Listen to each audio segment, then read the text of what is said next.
রবীন্দ্রনাথ ঠাকুরের লেখা বলাই।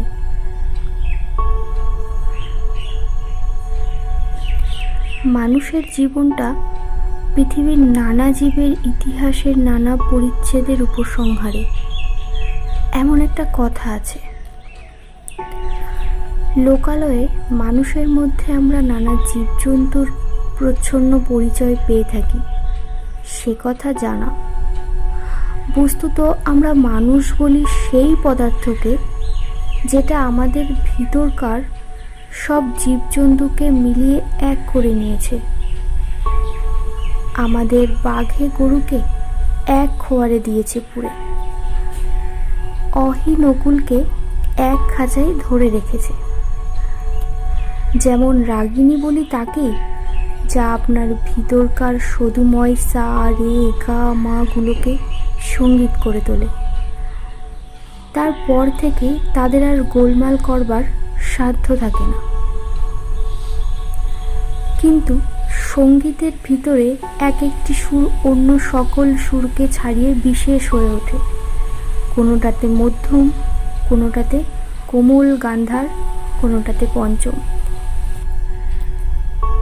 আমার ভাইপো বলাই, তার প্রকৃতিতে কেমন করে গাছপালার মূল সুরগুলোই হয়েছে প্রবল।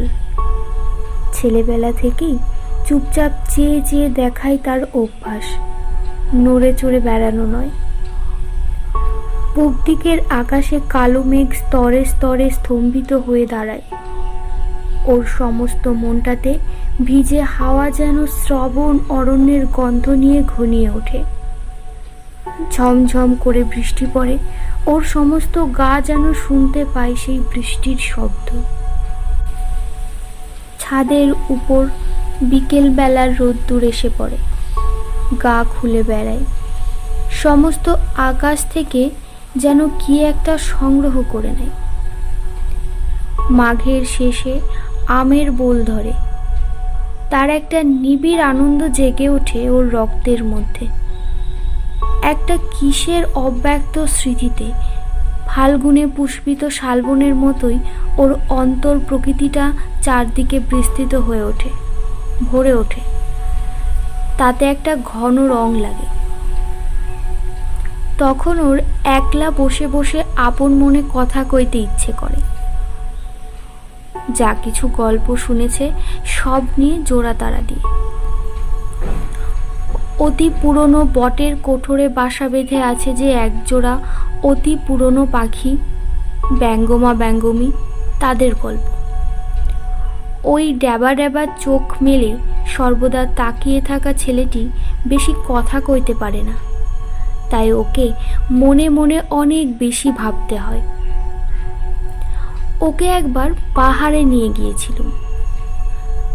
আমাদের বাড়ির সামনে ঘন সবুজ ঘাস পাহাড়ের ঢাল বেয়ে নিচ পর্যন্ত নেবে গিয়েছে। সেইটে দেখে আর ওর মন ভারী খুশি হয়ে ওঠে। ঘাসের আস্তরণটা একটা স্থির পদার্থ তা ওর মনে হয় না। ওর বোধ হয় যেন এই ঘাসের পুঞ্জ একটা গড়িয়ে চলা খেলা কেবলই গড়াচ্ছে। প্রায় তারই সেই ঢালু বেয়ে ও নিজেও গড়াতো। সমস্ত দেহ দিয়ে ঘাস হয়ে উঠত। গড়াতে গড়াতে ঘাসের আগায় ওর ঘাড়ের কাছে সুরসুরি লাগতো, আরো খিলখিল করে হেসে উঠত। রাত্রে বৃষ্টির পরে প্রথম সকালে সামনের পাহাড়ের শিখর দিয়ে কাঁচা সোনা রঙের রোদ্দুর দেবদারুণের উপর এসে পড়ে।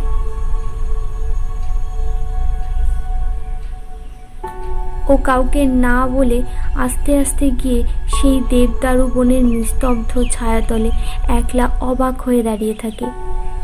গা ছমছম করে এই সব প্রকাণ্ড গাছের ভিতরকার মানুষকেও যেন দেখতে পায়। তারা কথা কয় না, কিন্তু সমস্তই যেন জানে। তারা সব যেন অনেক কালের দাদামশাই, এক যে ছিল রাজাদের আমলের। ওর ভাবে ভোলা চোখটা কেবল যে উপরের দিকেই তা নয়।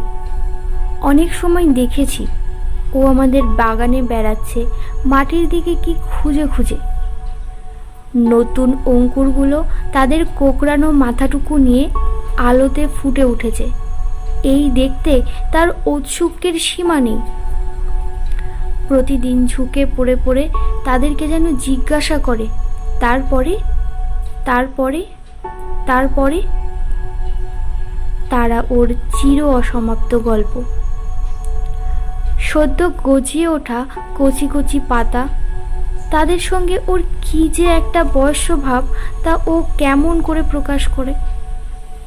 তারাও ওকে কি একটা প্রশ্ন জিজ্ঞাসা করবার জন্য আকুপাকু করে। হয়তো বলে, তোমার নাম কি? হয়তো বলে, তোমার মা কোথায় গেল? বলাই মনে মনে উত্তর করে, আমার মা তো নেই। কেউ গাছের ফুল তোলে, এইটা ওর বড় বাজে লাগে। আর কারো কাছে ওর এই সংকোচের কোনো মানে নেই, এটাও সে বুঝেছে। এই জন্য ব্যথাটা লুকোতে চেষ্টা করে। ওর বয়সের ছেলেগুলো গাছে ঢিল মেরে মেরে আমলকি পারে। ও কিছু বলতে পারে না, সেখান থেকে মুখ ফিরিয়ে চলে যায়। ওর সঙ্গীরা ওকে খেপাবার জন্য বাগানের ভিতর দিয়ে চলতে চলতে ছড়ি দিয়ে দুপাশের গাছগুলোকে মারতে মারতে চলে। ফস করে বকুল গাছের ডাল একটি ভেঙে নেয়। ওর কাঁদতে লজ্জা করে, পাছে সেইটাকে কেউ পাগলামি মনে করে। ওর সবচেয়ে বিপদের দিন যেদিন ঘাসিয়ারা ঘাস কাটতে আসে।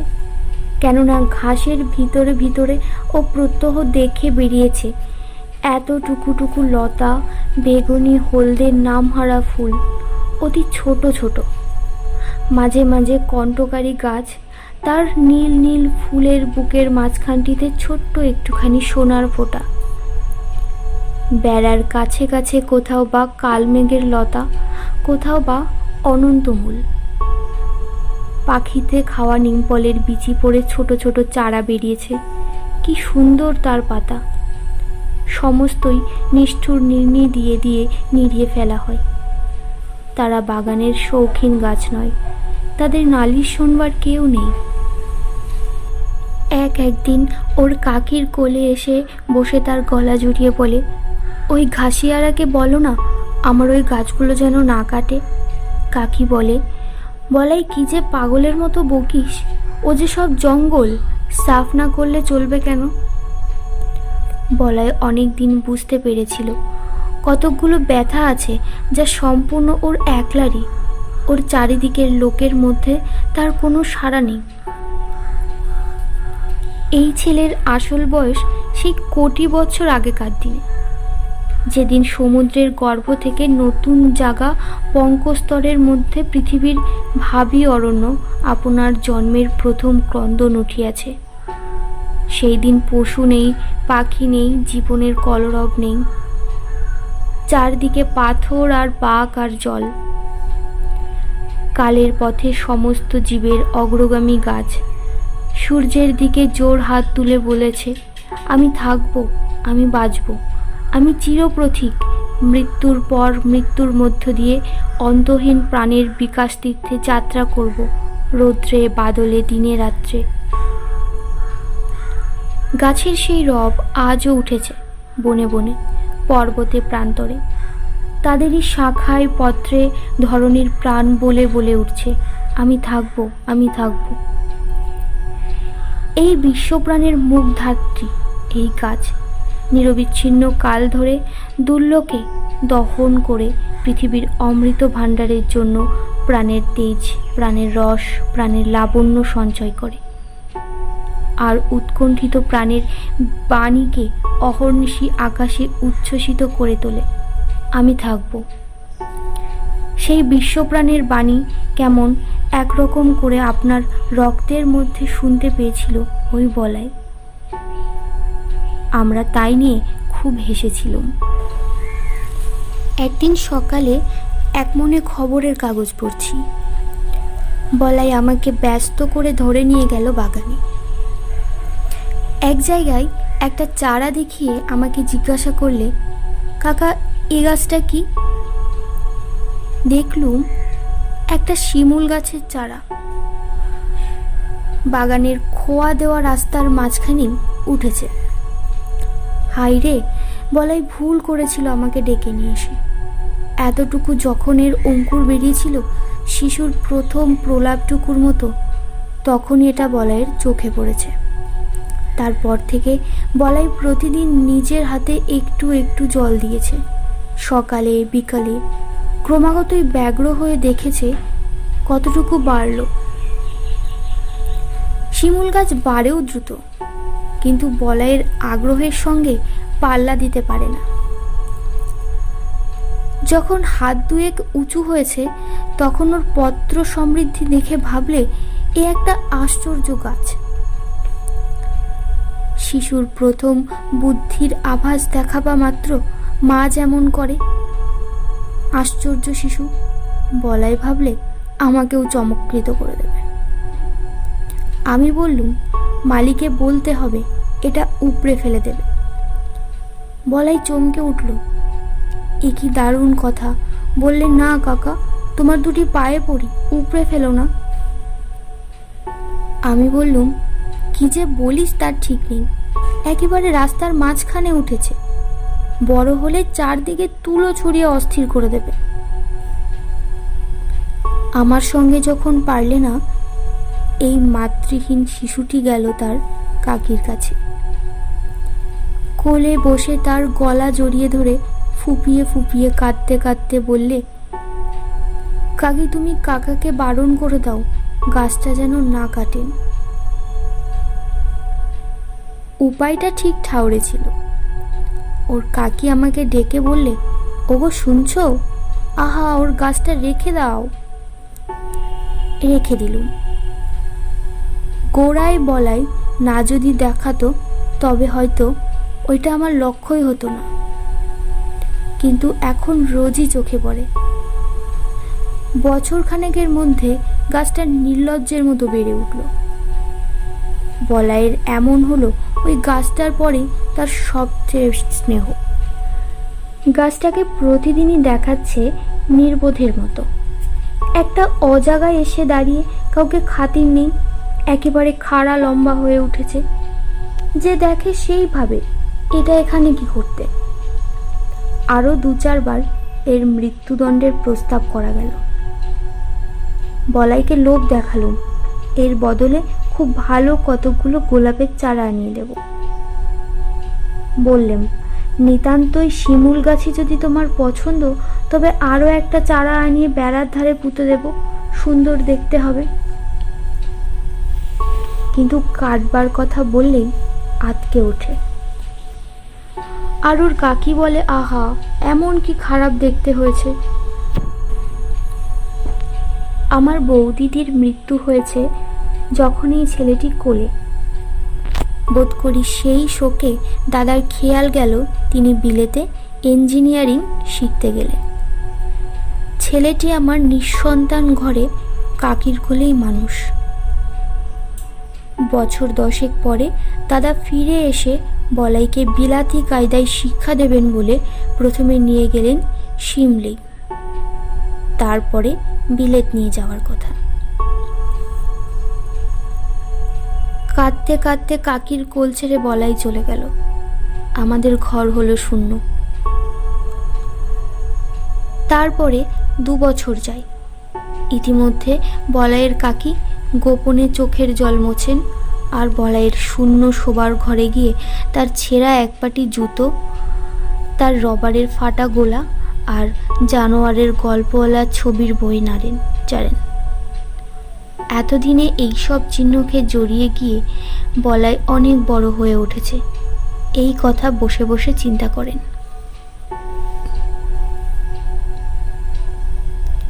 কোনো এক সময় দেখলুম লক্ষ্মী ছাড়া শিমুল গাছটার বড় বার বেড়েছে। এত দূর অসঙ্গত হয়ে উঠেছে যে আর প্রশ্রয় দেওয়া চলে না। এক সময় দিলুম তাকে কেটে। এমন সময়ে সিমলে থেকে বলাই তার কাকিকে একটা চিঠি পাঠালো।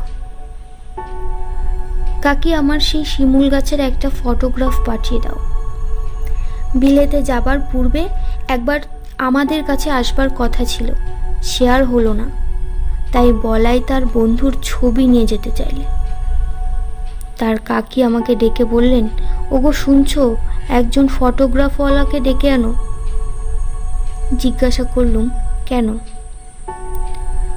বলাইয়ের কাঁচা হাতের লেখা চিঠি আমাকে দেখতে দিলেন। আমি বললাম, সে গাছ তো কাটা হয়ে গেছে। বলাইয়ের কাকি 2 দিন অন্ন গ্রহণ করলেন না, আর অনেক দিন পর্যন্ত আমার সঙ্গে একটি কথাও কননি। বলাইয়ের বাবা ওকে তার কোল থেকে নিয়ে গেল। সে যে ওর নাড়ি ছিঁড়ে, আর ওর কাকা তার বলাইয়ের ভালোবাসার গাছটিকে চিরকালের মতো সরিয়ে দিলে। তাতেও ওর যেন সমস্ত সংসারকে বাজল, তার বুকের মধ্যে ক্ষত করে দিলে। ওই গাছ যে ছিল তার বলাইয়ের প্রতিরূপ, তারই প্রাণের দোসর।